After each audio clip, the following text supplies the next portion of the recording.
I'm focusing on this since I've been out. I've been watching a lot of kids movies. Frozen, let it go, let it go. If you hadn't watched it and you're a parent, you're a bad parent. Just kidding. But going on with life. Listen, here's the thing.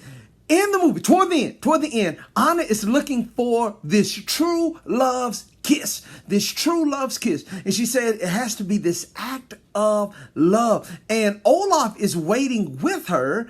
But since they're in there by the fireplace, Olaf, who is a snowman, is starting to melt.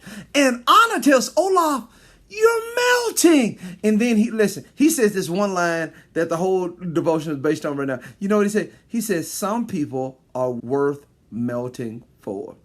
Wow. Some people are worth melting for. You know what I thought about? Who have you melted for? Who have you melted for? Listen to what it says in John chapter 12. John chapter 12, verse 24. It says, "Unless a grain of wheat falls into the ground and dies, it remains alone. But if it dies, it produces much grain." Listen to what it says. If you don't die, you're going to be alone. But if you die, you produce much grain. And you know what I thought about? True love melts. If you love something, Jesus, children, family, spouse, whatever, if you love something and never change, guess what? You don't love it. Bottom line. If you love something and have never changed, you don't love it. You don't love it. He says some people are worth melting for. How you love Jesus, listen, how you love Jesus, I know you're growing, but I mean, how you love Jesus and you holding on to stuff that happened 5, 10, 15 years ago since you've been saved. I understand if you just got saved, but since you've been saved, and you still holding on to stuff 5, 10 years ago, you just as mean, just as arrogant, just as prideful, just as grudge holding, whatever. I mean, ain't nothing melted. Some people are worth melting for. Have you melted for Jesus? That's literally my question. You know, who have you melted for? Have you melted for Jesus? Is there a difference in your life?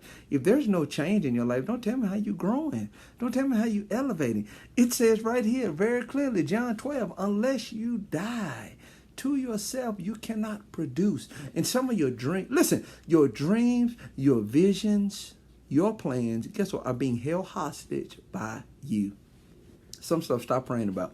Some stuff stop praying about until you melt. Some stuff stop asking God for until you melt. Ask God for the strength to melt difficulties. Horrible word. Pray that God melt bad things in your heart. That's a better way to say it. Pray that God take away negativity in your heart. Take away that judgmental spirit. Melt those things out of you. Melt that sin nature out of you. All of us have a sin nature. All of sin to come short. Paul still struggled with sin in Romans chapter 7. But guess what? It has to be melted day by day by day. You ought to melt. You ought to melt and become more and more and more like Christ. Because if you're not melting at all, you don't love it. You don't love it. Even though Anna was waiting for that act of true love, she didn't realize she was experiencing love for someone who was willing to melt for her. Give up his existence for her. My question for you, who are you willing to melt for? Who have you melted for? And if your answer is no one, you're still alive. But if you're still alive, you're going to be alone. But if you die, it will produce much fruit. Go melt. Bye.